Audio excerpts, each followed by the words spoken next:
So you're abruptly woken up by the sound of your cell phone ringing. The worst has happened. Your organization's mission-critical systems have been breached. What do you do? In this session, Quarantine and Containment in a Live Threat Response, you will learn how CISOs keep systems moving in face of an active and ongoing threat.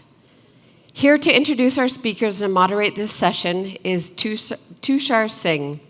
Tushar has been working with and creating leading-edge technology for over 20 years. With experience in big data scaling, security, and artificial intelligence, Tushar has supported organizations from a variety of industries and continues to work on emerging technologies such as machine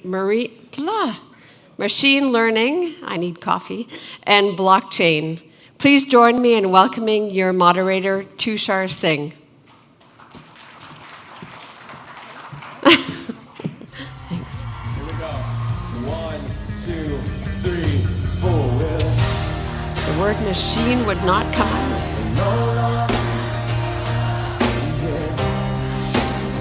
What?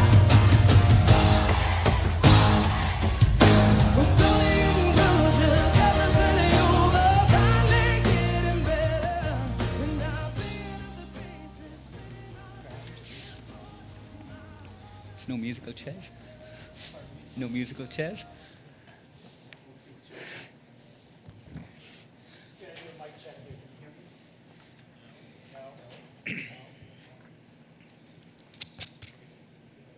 think we're going to get some technical support.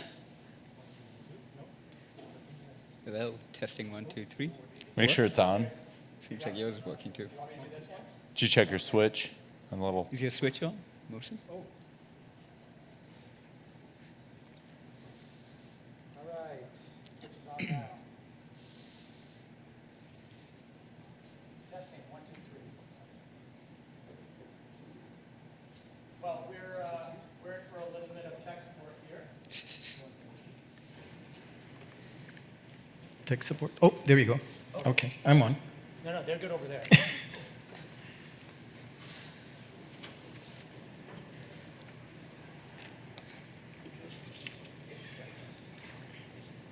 All right.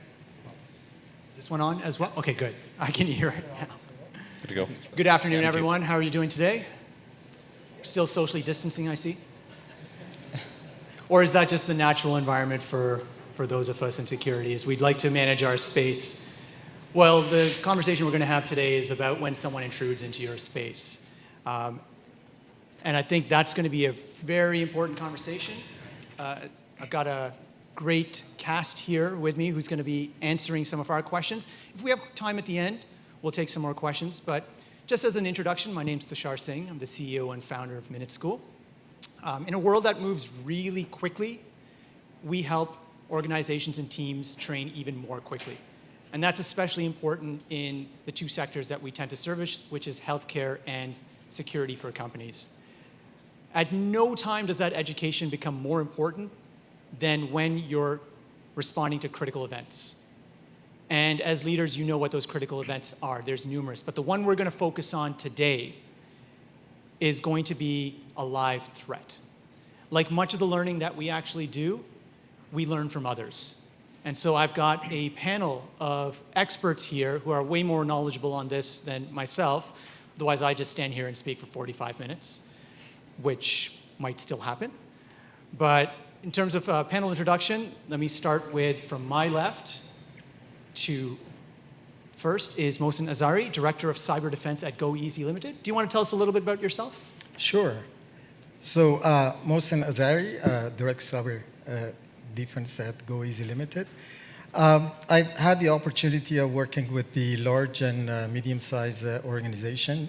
And one thing that I learned during many years of working in IT and also in security is, you can't just have the security as a standalone kind of a unit in the business. You constantly need to work with other areas of the business and make sure that you always have that business mission in mind when you approach any type of your risk assessment. Thank you, Mohsen. Next, we have Mayuran Kanthasamy, CISO at Kepler Communications. Hi, everyone.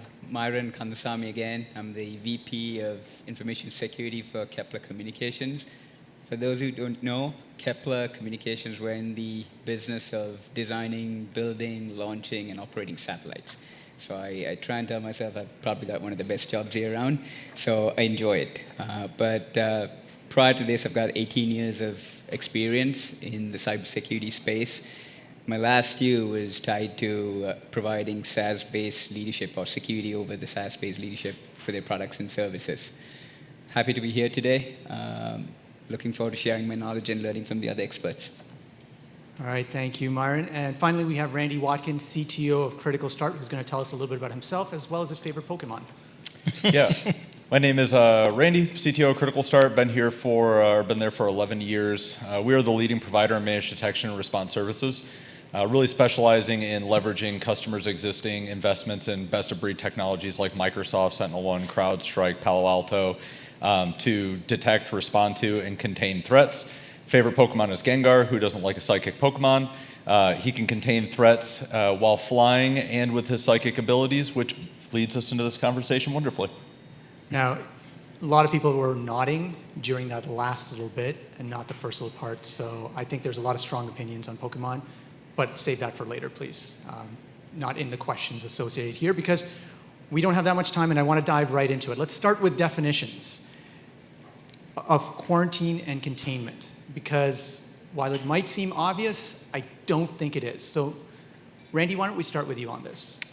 Yeah, so for us, quarantine is an automated action that your EPP or EDR takes to contain a threat. Usually it's just a file, and quarantine means to move it into a place it can no longer execute.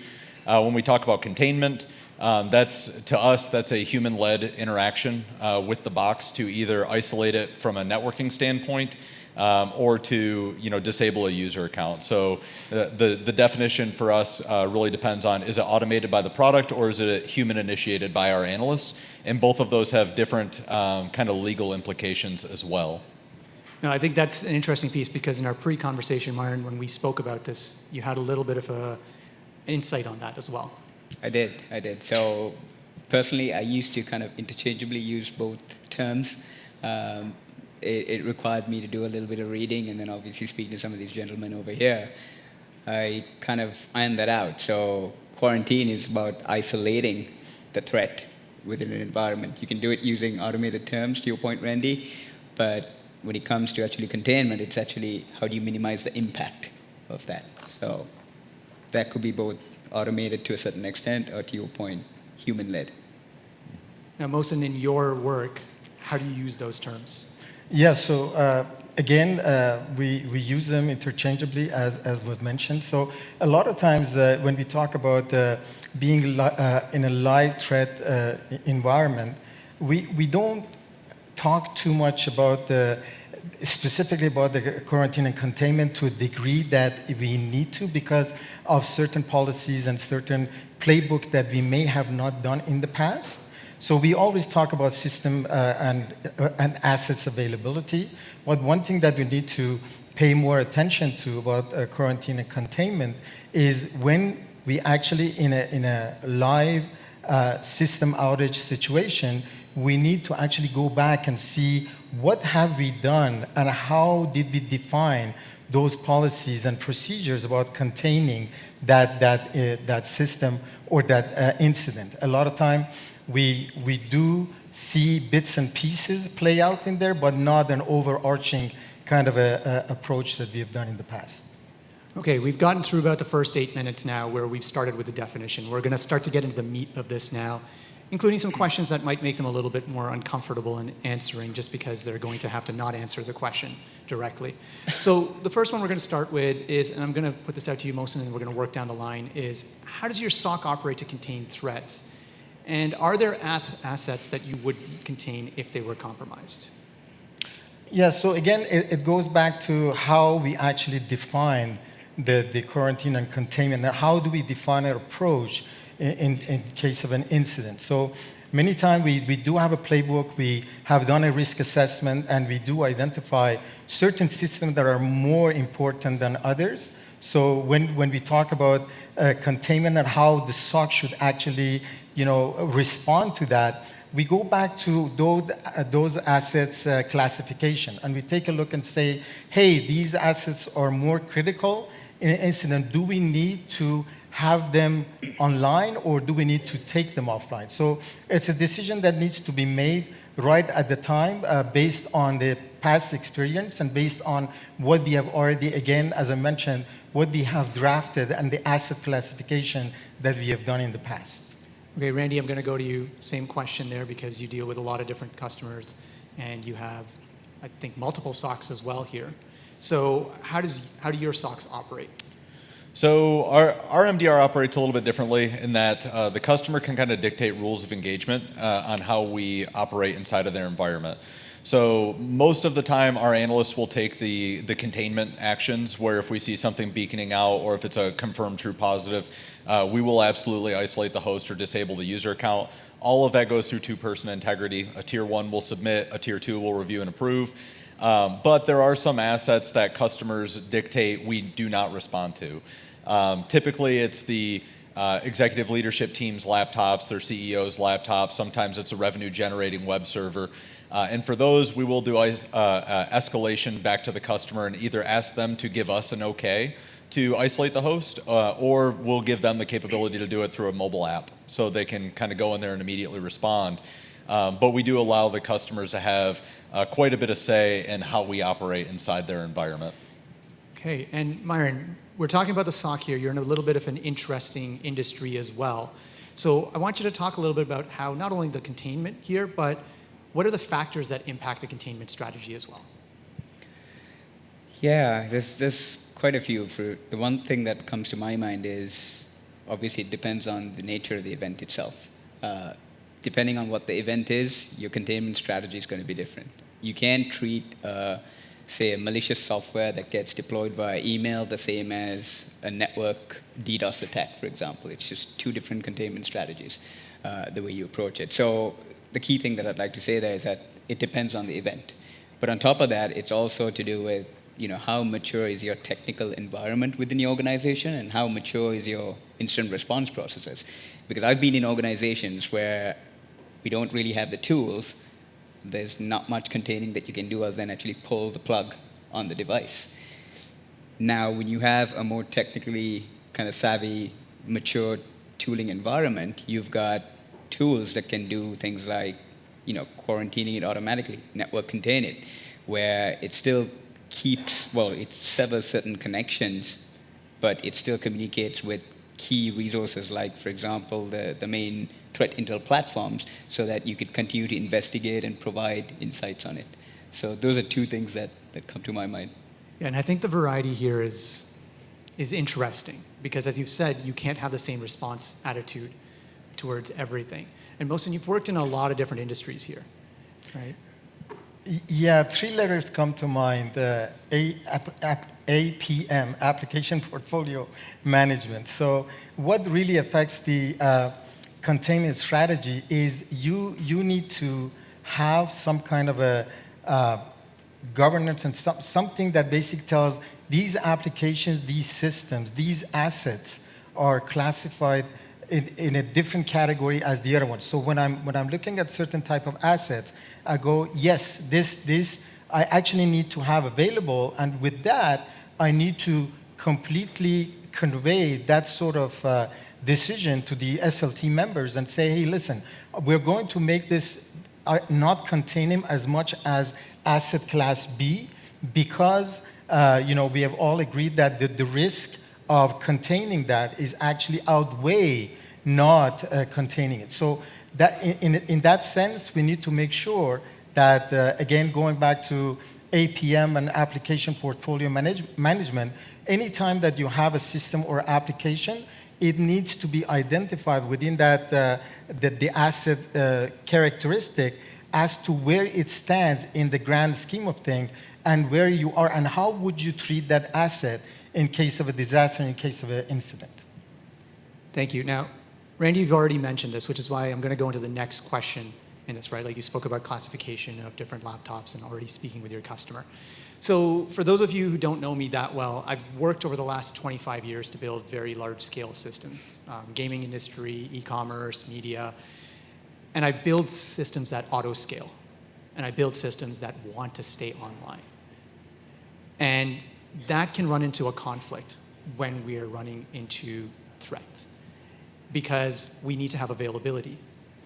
But at the same time, when we're running containment and quarantine strategies, you're going to reduce my availability, right? So Randy, I want you to kind of think about this one as I want you to think about modern systems have automation, right? Like, how do you manage these systems that want to stay online during these threat events? And what's the understanding we need to have when we're building these systems or managing them? Yeah, I mean, from our perspective, so we're a third party that provides the detection and response services to the customer so they don't have to kind of maintain their own SOC. We really depend on the customer to understand their environment and understand the assets that they have that could become impacted by a threat and what responses they would want us to take on it. So when we do an onboarding of a customer, we go through and identify almost like exactly what Mohsen said. We're building out an asset inventory of which machines run which applications, which are critical, which need to stay up. And then we're kind of tailoring our containment strategy based on the application, the scope of the threat, and then also the underlying technology that we have to respond with. So for us, managing availability with security, it only exists in the instance that if there's a high availability system that needs to remain up, we're going to escalate that to the customer and let their internal security team deal with it. If it's not a high availability asset, which in the case of a cyber attack, I would argue that most assets are no longer critical for high availability, we will isolate that host. And the reason I make that previous caveat is because high availability, if you go down, you might lose some revenue, but if there's a cyber attack that brings your business down, there's no more business to be highly available. So I kind of pick the lesser of two evils. I'd rather go down for a day and secure my data than just kind of lose it all. And I think that's an important point. And so, Myron, continuing on that, given your business and where you're at, what does high availability in your environment mean? And how do you respond, let's say, to a variety of different threats?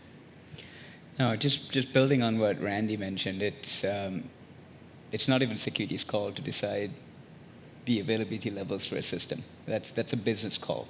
The key thing, though, is that we got to make sure that the critical leadership team and the stakeholders are involved in that decision making. We raise it up to them, and then they give us kind of the rule book in terms of what the expectations are, and then we build from that. But one of the key inputs into that availability figure is actually, your SLAs with your clients.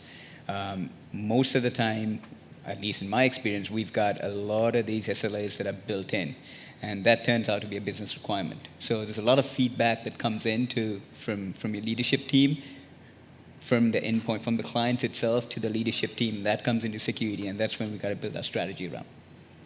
So then, let's say that you do have some sort of system there that goes down. What's the communication that goes back for you? In order to, there's an incident. What's the path back to the client look like?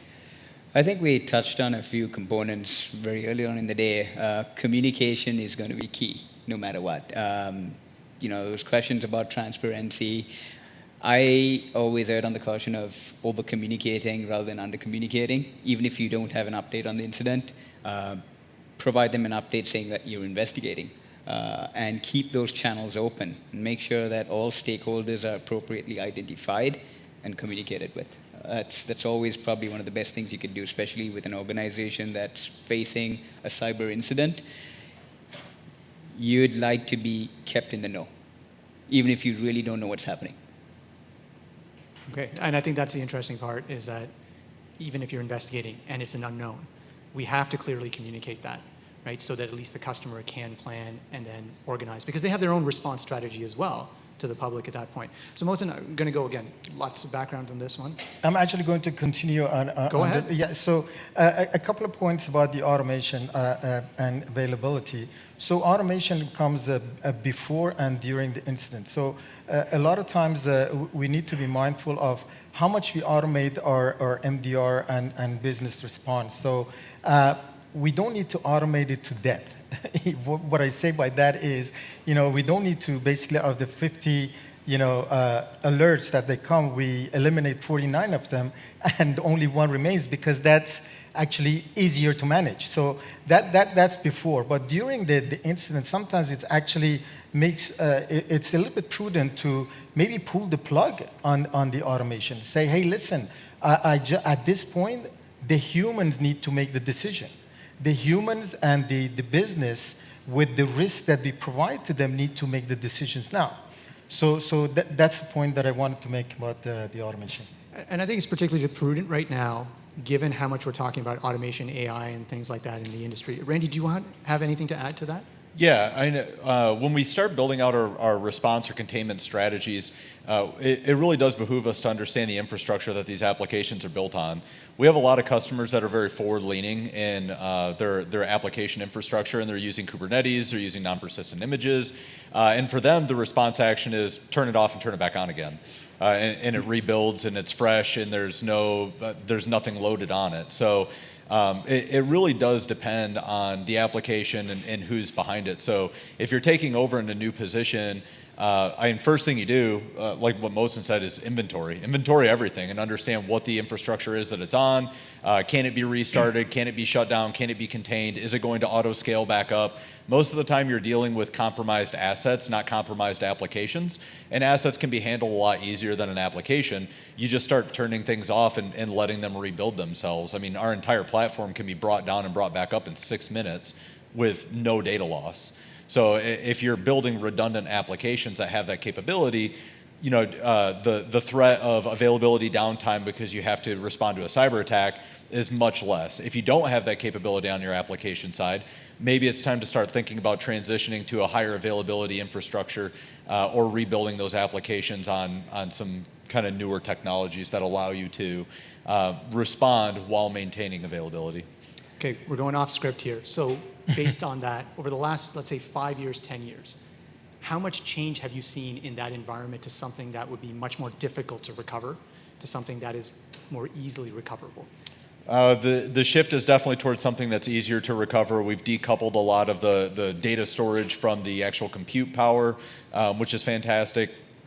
We've moved to kind of easily scalable container capabilities. Everything is virtual, so it's a turn off, turn back on. Backup is a copy and paste. So a lot of that stuff has shifted in the right direction, but in terms of who's making progress and who's not, honestly, it kind of depends on the vector or the vertical. A lot of times I see banking being ahead of the times and oil and gas slightly lagging, but it really just depends on the organization and how forward-leaning they are into technology in general.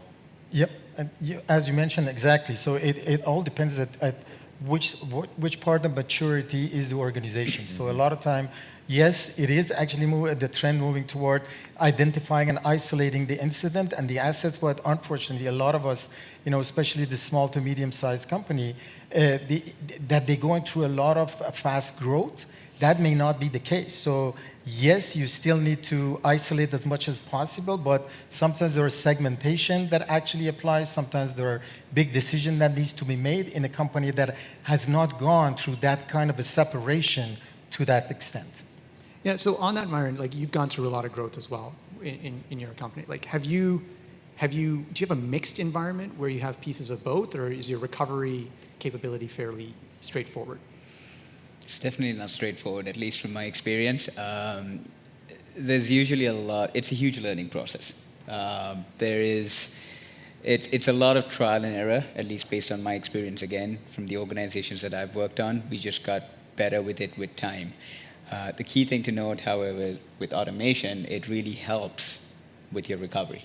It helps with incident response overall because, like, as I mentioned before, I was a part of an organization before. We didn't have the proper tools, and it was a mess because we pulled it out, we pulled the system offline, and guess what? You don't have any information for forensic analysis either at that point. So it's a learning process. It is something that we've gotten better, but organizations, I think, modern day organizations will need to invest in those tools to get to that level. And I find that a lot is that when we're doing the early scale up, we compromise on certain things because our tech stack is changing constantly. Before I move to the next question, that was also a plug for my roundtable later today on tech stack consolidation. So if you can make it, that'd be great. So I want to talk a little bit now about how you respond to containment and recovery business operations after an incident. So now we've gone through, we're now in a post environment. So we're talking about perhaps in a post-mortem or after the fact. So how do we actually respond? So, Mohsen? Yeah, so the response to that after the incident should be sort of a blame-free kind of a situation that you want to basically answer two questions. Why it happened and how to fix it. So if you can answer those questions, and it's going to be many stakeholders in the room, and you basically present the facts. It's not like the old days that you're trying to find the blame and put it on certain department or certain individuals. It's a collective work that everybody's trying to work towards the interest of the organization. So I would say that those two, if you can answer those two questions and move in that direction, that would probably be a good start. Mayuran? Just to build on what Mohsen was saying, first of all, it's part of the recovery phase. That's what organizations get into at that point. You've contained the incident, you've kind of fixed it, but now how do you get everything back to the state it used to be? And the recovery phase can be a little tricky because you got to look at the integrity of data to see if anything is leaked through. It can be a little bit of a painstaking process, but to Mohsen's point, I think the key thing is to get the right stakeholders in a room and then find out what went wrong. If you can, find out what you could do to avoid that in the future. Key things. Ready? Yeah, I guess, again, my perspective is a little bit different because I'm not the organization. I'm not responding internally. I'm responding on behalf of other customers that range from 300 user organizations to 80,000 user organizations. The first step on how we contain really depends on the tech stack and what's compromised. Is it an asset, an identity, a cloud app, or an email? Depending on the products that are integrated, we may have response actions across the entire stack. Once we actually get the threat contained, then we move into doing a hot wash or a debrief or whatever you want to call it afterwards, where we're identifying root cause analysis and essentially how the attack happened. We internally have a threat detection engineering team that will go back and kind of reverse that attack and see, is there a way we could have caught it earlier on? Are there new detections that need to be implemented into the EDR product, into the identity and access management product? Are there some additional policies that the customer could have had in place that would have limited the scope of the breach? So going back through and doing a hot wash, blame-free, sure. A lot of our customers really want to know, who was that one person that clicked the email?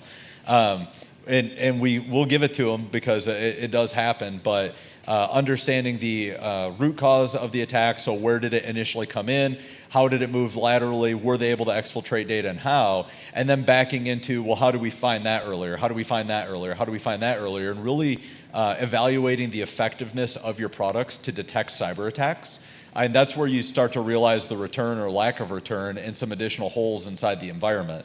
So after we go through that exercise where we're essentially building new detections to make the products a little bit more effective, then we'll start looking at, were there any gaps where we don't have visibility, we don't have coverage, we could have actually prevented instead of being retroactive and responding. We'll start making those recommendations known to the customer, and then it's on them if they want to put the work in or if they accept the business risk of that happening again. Well, I think that kind of brings us to that, the last little major component that we want to talk about here is that effective planning and education. I think that's extremely important. What we said here, we started with as well is how are you planning? How are you building your playbooks, right? How are you doing those components? But now we've actually had a threat. Something's gotten through. So now we need to have that postmortem. We need to go back and we need to plan for that next step again. So I want to spend some time on this little piece because this planning piece here is instrumental in an organization's health, and ultimately it's revenue at the end of the day. So Mohsen, I want to start, let's talk about effective planning and education. What have you done and implemented at your organizations? So one of the things that really helps with any kind of incident response or QC containment and quarantine is you need to basically put that as part of your risk assessment program. So that needs to be part and parcel of that plan, and basically the same review cycle that applies to reviewing risk assessment, risk posture, about your incident response need to apply to quarantine and containment planning as well. The other thing is that what mentioned before about communication, that plays a big part. Education has to be, and I think it was one of the earlier sessions that we were talking about the education of what sort of education actually has the most impact. And those are the ones that continuous education, in a sense that you educate the users by bringing pop-ups, by when certain things happen, you educate people right on the spot rather than putting them through annual courses. By the time that comes the second month, everything is already forgotten. So the continuous education and enforcement has to be a big part of that plan. Thank you, but let's dig into this a little bit, Mayuran, right? Like, you've got, at your organization and various levels of your organization, are there different types of education as well that you're delivering? I think there's lots of mechanisms that we use for education. The one that I've successfully used, at least, is getting the stakeholders engaged. So it's one way to push information on them, but when you actually get them in a room and say, look, this is what has happened, this is what you're responsible for, this is what needs to be done, get their ideas, invite them for their feedback. That's probably one of the best ways I've noticed in terms of education. It reinforces the idea. It also helps get buy-in very easily. So in terms of planning that you're also doing with the leadership here, talk me through that as well. So yeah, it's a good point. I completely missed it out. But we all agree incident response planning. We talk about it all day. That's an important component. But the one other aspect of planning, I think it's more tied to this discussion itself of containment, quarantine containment, is I've gotten my teams to actually, on top of the incident response plans, I've actually gotten them to develop separate containment strategies for different types of threats. And what that does is your IR plan is actually going to be that overarching document that talks about roles and responsibilities, the different, how you're going to be communicating the breach. But then you get this detailed level kind of, think about it as procedures in terms of how do you handle certain threats. So if there's a denial of service attack on one of your front-end web servers, what do you do? If you have a malicious software that's circulating via email within the organizations, what do you do? If you've got a phishing attack that's come through and somebody's clicked a link, what do you do there? So my point there is that on top of the IR plan, we've also at least used that pretty openly, at least in my organization, is building separate containment strategies. And think of these as mini plans that kind of support the overarching IR plan. I will actually add to that. Another thing that really is handy too is tabletop exercise. So part of what you just mentioned, all of these plans that you put together, they don't mean much until you actually put them to test. And I have to tell you, not too long ago, we did a couple of tabletop exercises at different organizations, and we found that part of that was how do you actually create a war room? Nobody knew. Is it the MDR responsibility team to create that war room? How many war rooms do you need? Do you need the war room with the operational? Do you need the war room with SLT? Do you need the war room with the public facing? So there are all kinds of nuances that happen when you go through that kind of a awareness and education, which tabletop exercise has to be a definite part of that. So I think when we're talking about in practice, Mayuran, do you want to add to that? No, I just want to add to it because some time ago, we've done tabletop exercise. It was a classic ransomware attack. The CEO was in the room. Once everything was done, he came up to me and said, Mayuran, why do we need to actually decide if we want to pay a ransomware or not? And my response back to him is that we just got to be ready in terms of our approach, because there's so many things that you need to sort out, because paying a ransomware is not paying cash. It's usually via Bitcoin. You need to have access to a Bitcoin, a crypto wallet. You'll need to have people to advise you through that process. And then kind of that opened his eye up. Mm-hmm. And after that, it was an internal discussion. We had some decisions that were made in terms of if ever we were in that position, do we actually want to do it or not? And I think this planning piece is really important. Randy, I got to ask you to give us a big meaty response here, because you're working with a lot of different organizations on this. And how are you working, and what do you see? Yeah, so we also do true incident response, where it's forensics, expert witness, all of that stuff as well. And in terms of just the generic user awareness education, I do think that's a worthwhile endeavor, especially now that companies like Atata and Ningio have come out with newer training that's not click and drool. It's actually pretty funny to watch, and users pay attention to it, and it goes viral, and they laugh. I think it's a worthwhile endeavor now. But specifically in regards to incident response and educating the ELT, the executive leadership team, on how to respond to different incidents, I think having multiple incident response scenarios is critical. Because there's a big difference between, hey, 4 people got their laptops popped and we recovered it, versus this compromised this data source. So you do have to go through, especially when you're subject to regulatory compliance and disclosure law. You really do have to pay attention to the different response types. We do tabletops all the time. Tabletops are the #1 recommended. I mean, you have to do it. If you don't, you might as well not even have a plan, because it's going to be outdated after 6 months. But they go well up to the point where I go, okay, somebody leaked an email outside to the press letting them know that you just suffered a compromise. What's next? And everything falls apart. Because we like to think of incident response as a cyber exercise. This is a security exercise. It is not. It is a business exercise. Security is not even a technology exercise. Security is business risk decision making. So when we talk about incident response, it's not a cyber incident. It's a business incident that involves cyber. We have to involve HR. We have to involve PR. We have to involve legal. I mean, legal should be the first people contacted so they can get some level of attorney-client privilege set up. A lot of times there's insurance that comes into play as well. When you activate it, who do you notify? Do you know who to notify? What if it's at 2 a.m? Is it the same group? So really the tabletops are where you find out that all that planning that you did really wasn't enough. And you have to go back through and fill in the gaps with all the business folks that you left out because they're kind of annoying to work with. But they do control some critical functions in the business that are absolutely involved when it comes to incident response. So on the MDR side, we do take it through, hey, we've identified this threat, we've contained this threat, it's an active breach, and there is some disclosure. Now let's work through the whole incident response. Are you going to pursue litigation?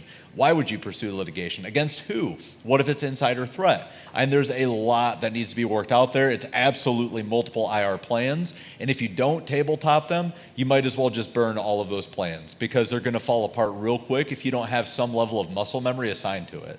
So I would highly recommend you find an IR firm that 1, sells retainers, 2, does tabletops, and 3, if you don't use your retainer, you should be able to use it for a tabletop.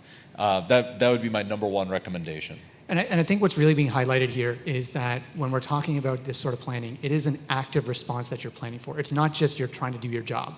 We're not training someone to do some work. They're now going into battle, so to speak, in order to try and execute. And it's not just your teams, right? It's an organization-wide response that needs to happen. So how do you advocate for this to the executive team? So again, as part of the risk strategy and risk assessment strategy, all that need to be communicated appropriately to the senior leadership team, together with all the budget ingredients that you have. Where does it make the most impact of spending the money? Is it cyber insurance that it has the most impact? Is it adding the extra tools that has more impact? So you need to be able to advocate for that and present the valid business case as to where does it make sense to spend the money. And I think, Randy, coming to you, you've spoken a lot about on this topic, and you're dealing with different clients. How do you find your clients internally, their security teams, advocate for it? How do I find their security team what? Advocate for more education and these sort of exercises. Yeah, so this is somewhere where I think CISOs have come a long way in the last 6 years, is speaking the language of business as opposed to the language of security, speaking in terms of risk and number instead of CVEs and vulnerabilities. So really what we do is we enable our customers with reports on ROIs, stop to threats, trends. We have a cyber research unit inside of our organization. So we provide threat intelligence reports that talk about attackers that are coming after the organizations and what they're doing in successful attacks. Those need to be kind of propagated up to the ELT in a language they can understand based on their business systems. So most of the time when we do see successful evangelization of security initiatives like true tabletopping where the CEO is involved, it's because the CISO has done a great job at conveying the risk to the business up to the board level, not so much the importance of security as its own entity. Yeah, and Myron, you were talking about that as well, as you didn't have the realization from the CEO until they were in the room actually going through these exercises. Would you run tabletops with just the executive team as well? I think it requires representation across the organization. So key stakeholders, executives are definitely going to be a key proponent because that's where all the decision making comes from in terms of business risk, appetite for business risk, because that determines what your IR plan is or what your strategy is going to be in terms of even communicating to customers. So absolutely, they are a critical component. But the key thing to understand though is that, again, risk across multiple organizations are going to be different. The key thing as CISOs, the challenge that I've had is actually trying to understand the business risk and communicating that. And it was one of the difficulties I used to have quite early on in my career is I used to go at it and say, look, you're not going to have the security because you're going to be breached. They don't care. The bottom line is they want to know how much money are they going to lose. And it got to a point where I remember there was this one board meeting that I walked into. The board of directors, they weren't happy when I walked in and I said, it's going to cost you over $2.5 million just to recover out of this small breach. And they was like, how did you come up with this? I said, here you go. I actually put up a deck with a presentation that showed up man-hours lost, the SLAs and penalties that you got to pay out, the recovery times, the number of people who was there to bring the systems up. And then I told them on top of that, security is an enabler. We're there to try and prevent the impact. But the biggest thing that they got to acknowledge is that if you have a breach today, you will lose the ability to secure future business. And lots of the board members start understanding that because you have a breach now, yeah, it might not impact you now, but if you've got $10 million of sales planned in your pipeline, you're not going to get anywhere close to it. And that hit home hard. Yeah, and I think this is a real maturity I've seen, as you said, not only on the CISO side, but within the business as well, is as we've had pressures on the cybersecurity, the cyber insurance side as well, regulatory pressure as well, is the maturity of the executive leadership team needs to improve with that as well. So I think it's a really rich environment for CISOs to act within and take on a larger role within the organization as well. And I think that needs to be recognized. I'd like to thank the three of you. We have run out of time for questions because I just want to talk some more now. No, I kid. We have run out of time now, but thank you three very much for your enlightening conversation. I've learned quite a bit on this. I hope you have as well, but if you have not, please do connect with them. We've got a whole another day of the conference to go. Thank you again. Thank you. Thank you, guys.